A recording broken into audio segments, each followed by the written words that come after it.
Good afternoon. We have a lunchtime session, so it's going to be kind of mellow. I'm not going to try and pound the desk and get you all excited. I thought I'd just do some recreational coding in front of y'all. Talk a little bit about the product, one of the products I work on. Cool. What is M? M is a language for data. What kind of data? All kinds of data, as we'll see in a second.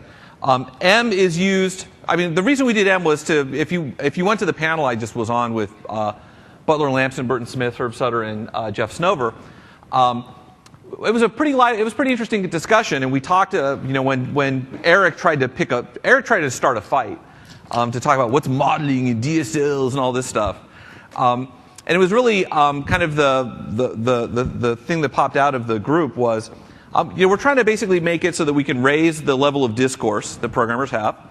Make it so I can write things that are more declarative, more closer to what my intention is. And ultimately, we need the ability to store them somewhere. And Butler Lamson just made me so happy. I tried to disagree with him. I made a statement, and then he only made my statement. He only reinforced it with much more better language, which was, if you have stuff you care about, there are only really two ways to store it. One way to store it is in a text file, so you can edit it in Notepad or whatever text editor you love. That's my caveat. Or you store it in a relational database. And so we kind of came to the same conclusions on the M team, which was we knew people needed text files and people wanted to go work with text, and we needed to make sure we had a great experience there. We also knew people needed databases, and we wanted to make a good experience there. So M kind of it lives at the intersection of Text Avenue and Data Street, and gives us the ability to do all kinds of stuff. The specific things we can do are we can write down values. That is, I can actually have a value in M that I can store in a relational store, I can store in a text file. I can write computation on top of that. That is, I can write expressions that produce new values from old values, including queries and transformations. And then finally, I can write schema and syntax to constrain a set of values. I have schema for constraining the database. I have syntax for constraining the text files.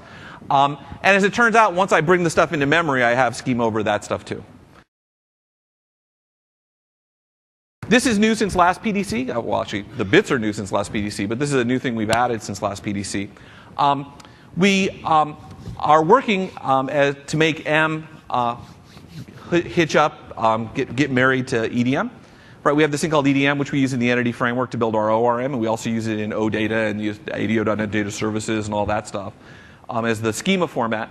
And so we have a nice XML-based schema format, which is nice for machines to consume. But if you've ever used the entity framework, you know about the entity framework designer. When the designer works, it's awesome. But if you have too much stuff, the designer falls over because visual design services don't scale. What did Jeff Snover say about that? The last thing? I don't remember. It doesn't matter. Don't say it. Don't repeat it. I can't repeat it in my talk. I'll get busted. But there's some interesting quotes out there. But basically, the design surface works as long as you don't have too much, because the volume, visual design services have scaling issues, and we're getting better at it, but it's still kind of hard. And of course, the other thing is when there's something wrong, you inevitably wind up opening up the XML file.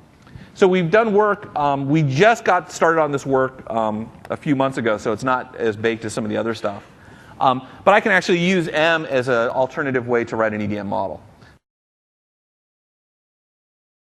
We've changed the name of our title. We've decided to embrace modeling. We hear it's an important thing. And what Don and Chris talked about yesterday was the fact that we have brought M, this modeling language, a textual, developer-friendly language for you to write schemas, values, queries, functions, etc., together with EDM. How many of you use EDM, EF, something? Great. Love to see that. Next year it will be 100%. If not, send us a tweet and we'll fix whatever's wrong with it. Absolutely. But M will become the language for EDM. It is the textual surface syntax for EDMX. For those of you that are familiar with EDM and EF, which is about half the audience here, you know that there is an XML file that describes your model. M now is a replacement for that XML file. Doesn't mean your XML investment in that file goes away at all. Oh, there's claps. Go ahead. Yes. We love DSLs, and M is a fantastic DSL over top of the entity data model.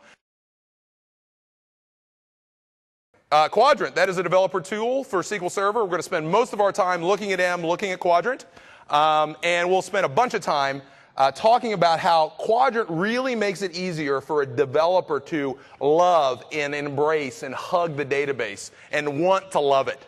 We oftentimes talk about how we have this asset of the database, and it's in a closet, and there's an armed guard outside of it, and people are scared of it, and they want you to be scared. And there's some DBA with it that goes, halt. You can't come near this database. But we think there's a tremendous amount of power to be had inside of there. One way to think about it is a database is sort of like a mini computer 20 years ago. Where no one wanted to let you touch that thing. And then Windows and PCs came out and really empowered a wide variety of people to be able to write interesting applications that took advantage of all that power. And we just have not done that to the database. We just haven't done it. And so one of the missions that we're on is unleashing the power of SQL Server and databases. And that's what Chris and I's mission in life is. And we're going to add a lot of value to customers in doing that. What do you get? With Quadrant, you get the ability to do master detail views, all this view composition you normally write apps for, boom, it's right there. You also need to leverage optimistic concurrency, conflict detection, massive data sets, etc. Boom, it's in the tool. You don't like the views that we have at all, you want to get at the text and you want to modify the views to your heart content, boom, it's in the tool. Last but not least, we're going to show how this applies to SQL Azure too.